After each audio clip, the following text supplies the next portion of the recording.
Election heat में आपका स्वागत है और मैं हूं आपके साथ दिव्या। सूरज के तीखे तेवरों के साथ ही एमपी के लोकसभा सीटों पर चुनावी तापमान हाई हो चला है। दावे वादों की आंधी के साथ ही शब्दों के बाण चल रहे हैं। एमपी में 4 चरणों में होने जा रहे चुनाव में 3 चरणों का मतदान हो चुका है। अब आखिरी चरण में 8 लोकसभा सीटों पर वोट डाले जाने हैं। ये 8 सीटें मालवा निमाड़ क्षेत्र की हैं। राजनीतिक दलों का पूरा फोकस अब इन 8 सीटों पर है, जिसके लिए राजनीतिक दलों के योद्धा मैदान में उतर चुके हैं। 2024 का लोकसभा चुनाव सियासत की नई दिशा तय करेंगे। बीजेपी बड़े लक्ष्य पर काम कर रही है, जबकि कांग्रेस न्याय की गारंटी पर सवार हो चली है। IND 24 के खास चुनावी कार्यक्रम इलेक्शन हीट में जानेंगे हर सीट का चुनावी गणित, साथ ही जानेंगे लोकसभा चुनाव के मुद्दे और राजनीतिक दलों के क्या है दावे। इलेक्शन हीट में आज हम बात करेंगे एमपी की अहम सीट उज्जैन लोकसभा की।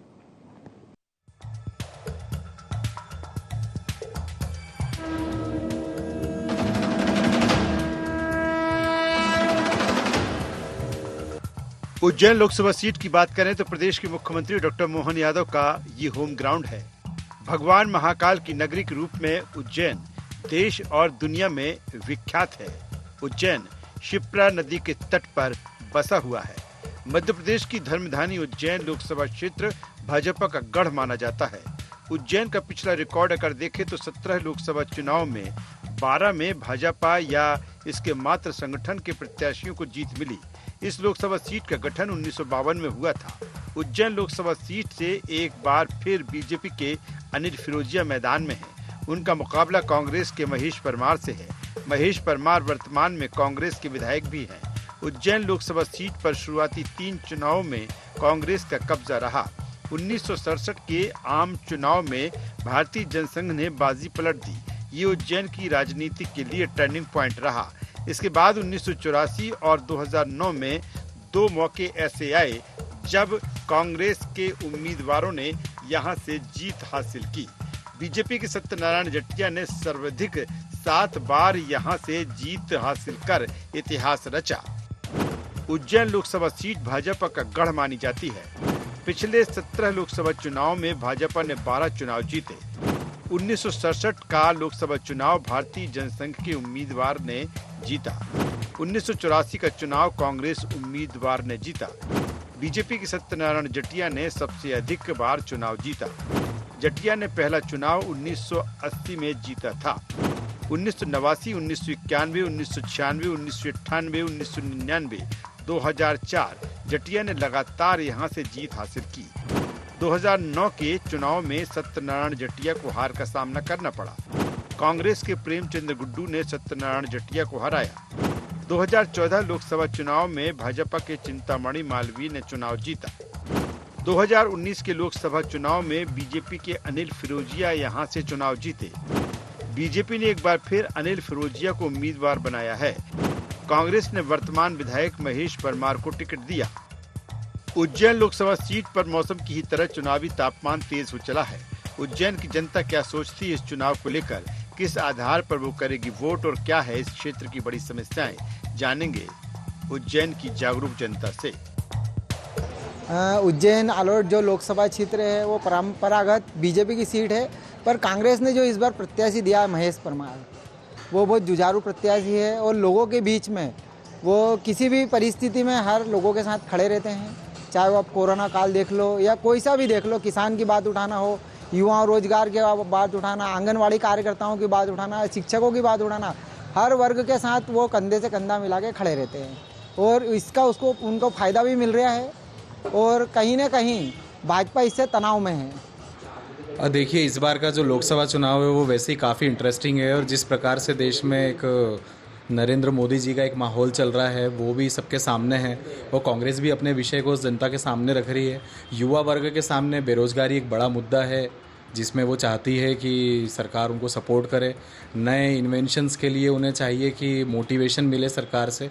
लेकिन वर्ल्ड वाइड जो इंडिया की छवि है वो जिस प्रकार से ग्रो कर रही है, हमें देखने में आता है कि भारतीय पासपोर्ट की जो वैल्यू बढ़ी है तो वो भी एक अच्छा विषय है और भारत की छवि को ध्यान में रखते हुए और आगे भविष्य में हम कैसा भारत चाहते हैं, तो ऐसे कई पार्टियों के अपने अपने मैनिफेस्टो हमारे सामने हैं। उज्जैन को लेकर क्या कहना चाहिए? उज्जैन में देखिए, अब चूंकि सिंहस्थ आने वाला है और उसको लेकर के बहुत सारे विकास कार्य यहाँ लगातार चलता रहा है, पहले भी हुआ है और अभी भी चल रहा है। तो उज्जैन को ध्यान में रखते हुए तो बहुत अच्छा काम हुआ है। ऐसा कोई बड़ा विषय नहीं लगता है कि उज्जैन में कोई बदलाव की आवश्यकता की दिख रही है। एक बहुत बड़ा मुद्दा है बेरोजगारी, जो इस देश को दीमक की तरह चाट रहा है।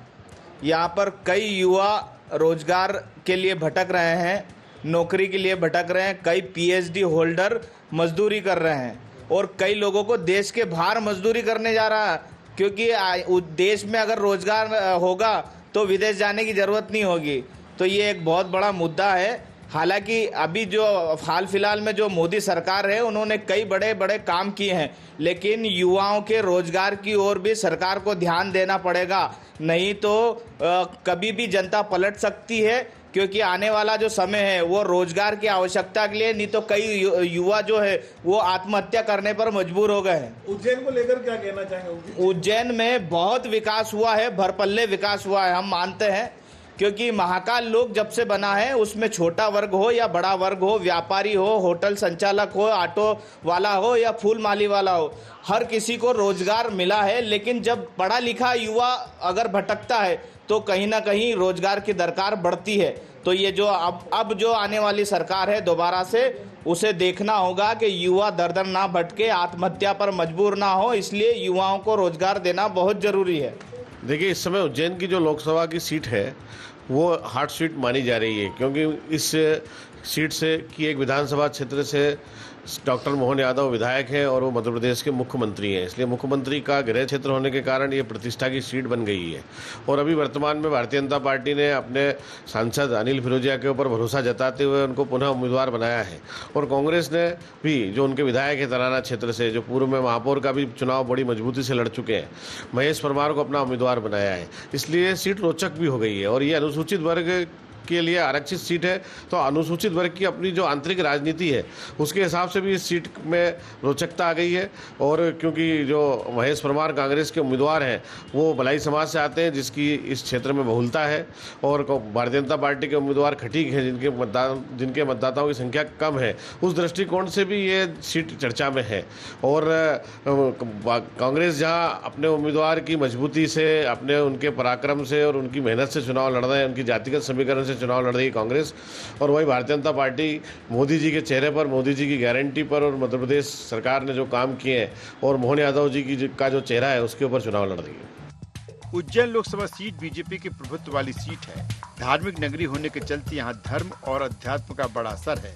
इसका फायदा भारतीय जनता पार्टी को लगातार मिलता रहा है। उज्जैन लोकसभा सीट के चुनावी समीकरण को देख लेते हैं। उज्जैन लोकसभा सीट में कुल 8 विधानसभा की सीट, नगाड़ा, खाचरौत, घटिया, बड़नगर, महिदपुर, उज्जैन उत्तर, उज्जैन दक्षिण, आलोट, ताराना विधानसभा सीट इसमें शामिल। इन 8 सीटों में 6 पर भाजपा और 2 पर कांग्रेस का कब्जा। उज्जैन लोकसभा सीट पर कुल मतदाता लगभग 18,12,000, पुरुष मतदाता लगभग 9,50,000, महिला मतदाता लगभग 8,62,000। उज्जैन जिले की जागरूक जनता क्या सोचती है इस चुनाव को लेकर, लगातार हम जानने की कोशिश कर रहे हैं। इस बार मतदान लोकसभा के जो चुनाव है, इस पे राष्ट्रीय जो मुद्दे हैं उन पर हम लोग फोकस कर रहे हैं, और इस देश में जो मतदान, जो हमारा पर्व जो है लोकतंत्र का, बड़े हर्षोल्लास से हम मतदान करेंगे। और अभी वर्तमान दौर में जो कांग्रेस की ओर से बयानबाजी आ रही है और जो पाकिस्तान की तरफ से कांग्रेस के पक्ष में जो बोल रहे हैं, इससे पूरे देश में कहीं ना कहीं मतदाता मतलब समझ में नहीं आ रही मतदाताओं के कि ये क्या हो रहा है। ऊपर से अमेरिका में जो सेम पित्रोदा बैठे हैं वो बयान पे बयान डाल रहे हैं, जिसकी तीखी प्रतिक्रिया चल रही है, और इससे सीधा सीधा फ़ायदा भारतीय जनता पार्टी को हो रहा है, और सारे मतदान जो हैं एक पक्ष भारतीय जनता पार्टी के पक्ष में गिरेंगे मतदान। कांग्रेस पार्टी ने एक युवा प्रत्याशी दी है, महेश परमार, जो संघर्षशील युवा प्रत्याशी, जो जनता का चहेता है, और भारतीय जनता पार्टी के झूठ के पुलिंदा के आगे वो सड़कों पे निकला है। युवा रोजगार, बेरोजगारी, महंगाई सबसे त्रस्त है, आम जनता परेशान है। इस बार भाई महेश परमार को अधिक से अधिक मतों से जिताने के लिए जनता सड़क पर उतरी है, और हजारों की संख्या में उनकी रैली में भीड़ भी आ रही है। इसलिए निश्चित ही उज्जैन लोकसभा चुनाव में परिवर्तन दिखेगा।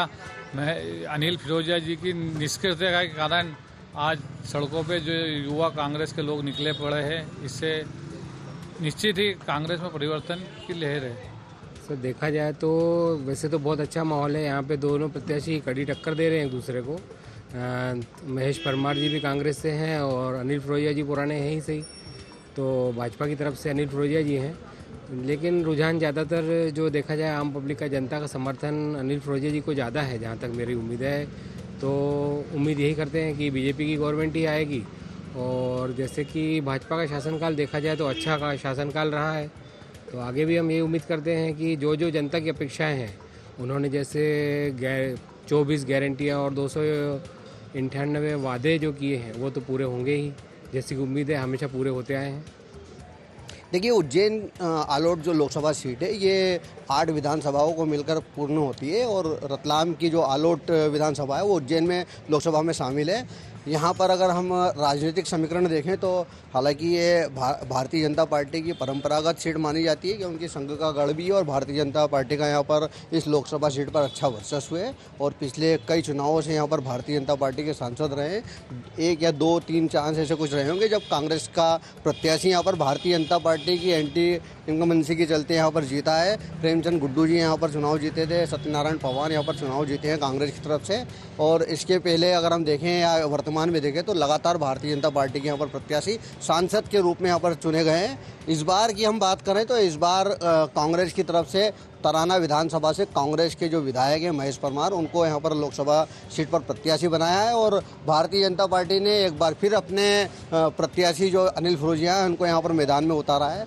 चूँकि कांग्रेस की जो प्रत्याशी हैं उनके चुनाव लड़ने का जो तरीका है, उनकी जो फ्रेंड फॉलोअर्स हैं, उनका जो जनता के बीच में जो स्नेह है, उनकी लोकप्रियता के कारण से इस बार उज्जैन लोकसभा की जो सीट है वो अच्छी तरह से चुनाव यहाँ पर देख सकते हैं, टक्कर वाला चुनाव देख सकते हैं। बीजेपी इस सीट को ज़्यादा आसान नहीं मान सकती क्योंकि महेश परमार का अगर हम तराना में चुनाव लड़ने का तरीका देखें, तराना की परंपरा रही कि वहाँ पर दूसरी बार विधायक नहीं चुना जाता है, कई सालों से इतिहास रहा है।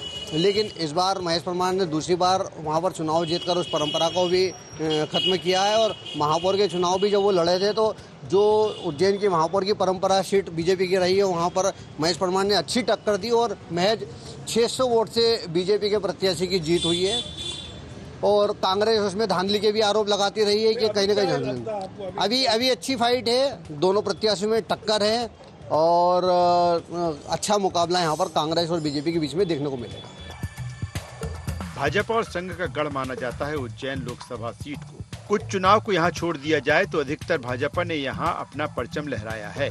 2024 में मुद्दों की अगर हम बात करें तो हर चुनाव की तरह यहाँ कई मुद्दे चुनावी समर में हैं।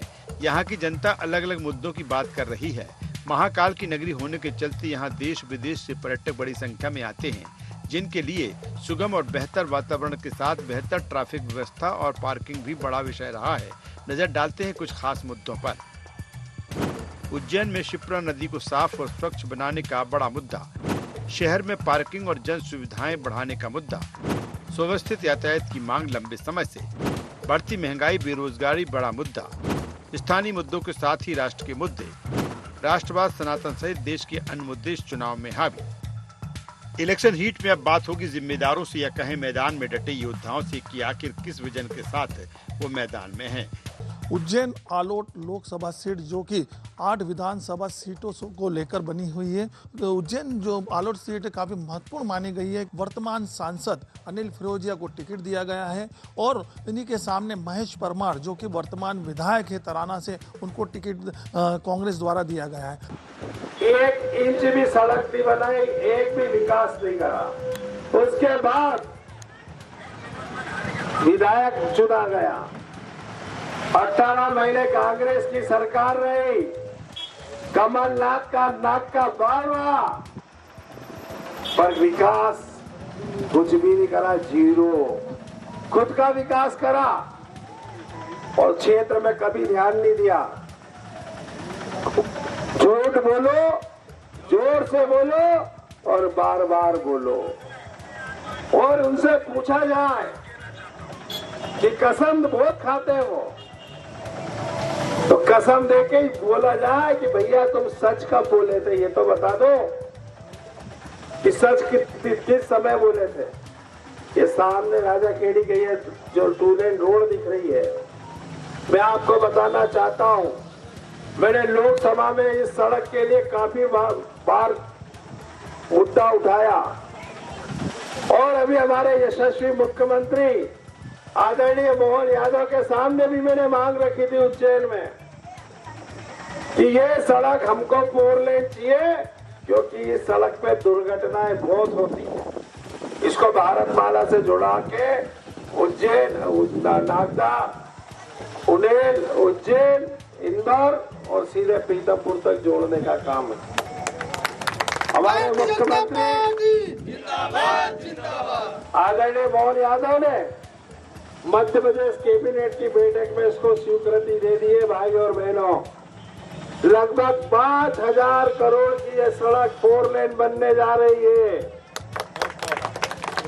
क्योंकि इस सड़क पे बहुत ज्यादा एक्सीडेंट हो रहे थे, लेकिन चुनाव के बाद ये सड़क का टेंडर लग जाएगा, इसकी स्वीकृति मिल गई है और कैबिनेट ने प्रस्ताव पारित कर दिया है। मैं तो काम कराने पे विश्वास रखता हूं। अभी राजस्थान और मध्य प्रदेश सरकार में भी पानी के लिए समझौता हुआ है और उसमें हमारा पूरा आलोट को जोड़ा गया है। गांव-गांव, घर-घर पानी और खेत-खेत पानी आएगा। और वैसे भी माननीय थावर चंद जी, गहलोत जी लगे हुए थे, जितेंद्र गहलोत ये भी लगे थे। चंबल काली सिंध, नर्मदा काली सिंध योजना, और वो 2400 करोड़ की है। हमने भी प्रयास करे, मैंने भी खूब प्रयास करे और उसकी स्वीकृति हो गई। शिवराज सिंह चौहान ने मंदसौर में उसका भूमि पूजन करा था और काम भी चालू हो गया। गांव-गांव पाइप भागना चालू हो गए, तो घर-घर पानी, खेत-खेत पानी भी होने वाला है। बाबा महाकाल से यही प्रार्थना करी है कि हमारे यशस्वी प्रधानमंत्री श्रीमान नरेंद्र मोदी जी के नेतृत्व में भारत में भारतीय जनता पार्टी की जो सरकार अब की बार 400 पार। इस वक्त हमारे साथ मौजूद है लोकसभा आलोट उज्जैन लोकसभा के कांग्रेस के प्रत्याशी महेश परमार। महेश जी बताएं कि किस प्रकार से क्या मुद्दे रहेंगे उज्जैन के आलोट क्षेत्र में, क्या क्या किस प्रकार से कार्य कर पाएंगे? निश्चित रूप से आज भगवान चिंतामण गणेश जी और महाकाल के दर्शन करने के बाद हमारे जिला से अध्यक्ष जी और विधायक जी के साथ हमने शुभ मुहूर्त में आदरणीय ब्राह्मण देवता के निर्देश पर आज अभिजीत मुहूर्त में फॉर्म जमा किया। सबसे बड़ा मुद्दा उज्जैन आलोट संसदीय क्षेत्र का कि 5 साल पहले 2019 में लोकसभा के चुनाव हुए और जो भाजपा के उम्मीदवार थे, इन 5 सालों में हम नदारद रहे, कहीं भी अपनी उपस्थिति दर्ज नहीं करा पाए। लगभग 2000 गाँव में प्रयास करते कि इन 1825 दिन में आधे गाँव में जाते, 10% गाँव में जाते, कहीं नहीं गए। सबसे बड़ा मुद्दा है उज्जैन आलोट संसदीय क्षेत्र के किसान भाइयों का। वादा किया था 2014 के चुनाव में किसान भाइयों की आमदनी दुगनी करेंगे, अच्छे दिन आएंगे। 2 करोड़ पढ़े लिखे नौजवान देश के युवाओं को, उज्जैन आलोट संसदीय क्षेत्र के युवाओं को रोजगार देंगे। वादा किया था छिबरामऊ शुद्ध हो, वादा किया था उज्जैन कीचड़ मुक्त हो, वादा किया था कि नए उद्योग धंधे स्थापित हों, यहाँ के युवाओं को रोजगार मिले। इन 5 सालों में या पिछले 2014 से 2024 तक एक भी वादा पूरा नहीं हुआ। अभी 2023 के विधानसभा चुनावों में गारंटी दी थी शीर्ष नेतृत्व ने, इनके पूर्व मुख्यमंत्री शिवराज सिंह चौहान जी ने, 27 रुपये में गेहूँ प्रति क्विंटल गेहूँ खरीदेंगे, 3000 रुपये लाडली बहनों को देंगे, 450 में गैस की टंकी देंगे। एक भी गारंटी पूरी हुई। आज हम देख रहे हैं किसान भाइयों को 2275 में गेहूँ खरीद रहे हैं। तो इतने अनगिनत मुद्दे, और टाटा सीवरेज वाला मामला हो, या सबसे बड़ी बात, एक भी 10 साल में देश में सरकार है, 20 साल में इनकी यहाँ एक भी उद्योग धंधा स्थापित नहीं हुआ। महाकाल भगवान का भ्रष्टाचार और छिपरामा आज भी मेली है। आज सैकड़ों गंदे नाले मिल रहे हैं। इन 20 सालों में प्रदेश में इनकी सरकार है, 10 साल से विदेश में सरकार है। उज्जैन पेयजल के लिए आज संकट है, बड़ा संकट है। तो चारों तरफ हाहाकार मचा हुआ भ्रष्टाचार है। बीजेपी के जो आपके सामने प्रत्याशी अनिल फिरोजिया वो कह रहे हैं कि इस बार 5 लाख वोटों से हम लोग जीतेंगे। क्या 2018 का ध्यान उनका आकर्षित करना चाहूँगा। विधानसभा में उस समय भी कहा था कि मैं 50,000 जीतूंगा। तो वही इतिहास हम जब दोहराएंगे जनता जनार्दन और किसान भाइयों के आशीर्वाद से, युवा साथियों के आशीर्वाद, मेहनत से, कार्यकर्ताओं की मेहनत से तराना का इतिहास 2024 के लोकसभा चुनाव में हम फिर दोहराएंगे और फिर विजयश्री मिलेगी। और उज्जैन आलोट संसदीय क्षेत्र के किसान भाइयों का, युवाओं का, माता बहनों का, उज्जैन आलोट संसदीय क्षेत्र के हर क्षेत्र का विकास हम सब मिलकर करेंगे। शिप्रा नदी की काफ़ी सालों से समस्या है और महाकाल मंदिर की अव्यवस्थाओं के लिए आपकी क्या आगे चल के क्या व्यवस्था, किस प्रकार से क्या करेंगे?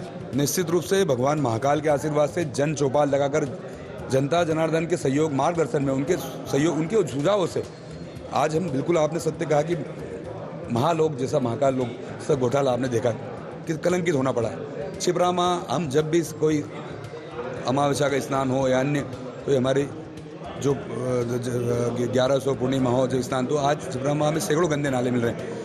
इच्छा शक्ति नहीं है इन लोगों की और ये चाहते नहीं कि शुद्ध हो। सिर्फ चुनाव के समय भगवान महाकाल इन लोगों को याद आते हैं, छिपरा माँ याद आती है। तो निश्चित रूप से आप सबका जनता जनार्दन का आशीर्वाद मिलेगा।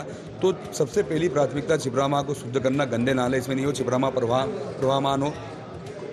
और महाकाल भगवान की जो अव्यवस्था है, जन चौपाल लगाकर जनता के सुझाव से, वहाँ के जो हमारे पूजनीय पुजारी जी हैं, तीर्थ पुरोहित हैं, उनके साथ उनके सुझाव से, क्योंकि वो बरसों से वहाँ की सेवा कर रहे हैं। अनगिनत ऐसे भगवान महाकाल के जो भक्त हैं जो 50-50 साल से भस्म आरती में जा रहे हैं, नित्य दर्शन करने जा रहे हैं, उनके साथ उनके बैठ कर उनको आमंत्रित करके उनको चर्चा करके कैसे अच्छे सुलभ दर्शन हो, ये अव्यवस्था कैसे ठीक हो, जो भ्रष्टाचार है वो समाप्त कैसे हो। आज रोज़ हम देख रहे हैं समाचार पत्रों में, इलेक्ट्रॉनिक मीडिया में आपके माध्यम से स्टिंग ऑपरेशन होता है, कैसे भस्म आरती बेची जा रही है, कैसे दर्शन के नाम पे 2-2 हज़ार 5-5 हज़ार पूरे देश विदेश से जो श्रद्धालु बड़ी आस्था के साथ भगवान महाकाल के दर्शन करने आते हैं अपनी मनोकामना पूरी करने के लिए, लेकिन उनको ठगने का काम सत्ता में बैठे लोग और जो लोग एक गिरोह चल रहा है उसको समाप्त करना। जैसा कि अभी कहा जा रहा है कि राम मंदिर का मुद्दा भाजपा को काफ़ी सहूलत देगा, काफ़ी अच्छे वोटों से भाजपा जीतेगी। तो क्या ग्रामीण क्षेत्र में आपने दौरा करा है, तो किस प्रकार से, क्या ग्रामीण क्षेत्र में भी इस प्रकार का माहौल है?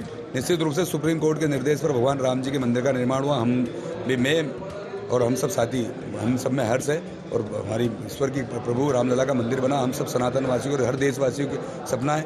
रही ये बात भगवान की, तो आप गांव में चौपाल में मेरे साथ चलिए, किसान बहुत बेहाल है, परेशान है, पढ़ा लिखा शिक्षित नौजवान, हमारी पढ़ी लिखी बेटियां रोजगार के लिए तरस रही है, बुजुर्ग माता पिता सम्मान के लिए आज स्थिति है कि सरकार की कोई भी ऐसी जन कल्याणकारी योजना नहीं जिसको सीधा उनको लाभ मिले। आज गाँव में बड़ी गंभीर समस्या है, पेयजल की, सिंचाई के स्रोत नहीं है, सड़कें नहीं है, हर क्षेत्र में हाहाकार मचा हुआ है। और 5 साल में जो भाजपा के उम्मीदवार थे, एक भी उपलब्धि मुझे लगता है ना किसानों के लिए 2 लाइन लिखकर देश की 17वीं पंचायत में उज्जैन आलोट संसदीय क्षेत्र के किसानों ने, युवाओं ने लिखकर यहाँ से जिता कर भेजा। 2 लाइन या एक 30 सेकंड का वीडियो उनके पास नहीं कि उन्होंने सदन में बात रखी। तो ये 60 महीने होते हैं 5 साल के, 1825 दिन, जिस व्यक्ति ने एक भी किसानों के लिए कोई बात नहीं रखी, ना युवाओं के रोजगार की बात की, ना छिपरा माँ की बात की, ना भगवान महाकाल का भ्रष्टाचार कैसे दूर हो, ना कभी जन चौपाल लगाकर चर्चा की, तो फिर किस नाम पर वोट मांग रहे हैं? 5 साल का समय कम नहीं होता है। 5 साल का अवसर, अमूल्य समय उज्जैन आलोट संसदीय क्षेत्र के मतदाता बंधुओं ने, माता बहनों ने, युवा साथियों ने, जनता जनार्दन ने दिया। तो एक उपलब्धि बताए, चौपाल पे मेरे साथ खुले रूप से मंच पर आकर चर्चा कर ले। बहुत सारे मुद्दे हैं, इन्हीं को लेकर चुनाव दोनों के द्वारा लड़ा जा रहा है, लेकिन यहाँ की जनता जो कि काफ़ी इन दोनों से काफ़ी अपेक्षा है, लेकिन क्या ये जो चुनाव का जीत किसके नसीब में होगी ये तो वक्त बताएगा। लेकिन यहाँ पर भाजपा के जो सांसद, वर्तमान सांसद अनिल फिरोजिया का कहना है लगभग हम 4 से 5 लाख वोटों से इस सीट को जीत रहे हैं। वहीं दूसरी ओर महेश परमार का कहना है कि हम भी काफ़ी अच्छे वोटों से ये इस बार हम भाजपा को शिकस्त देंगे।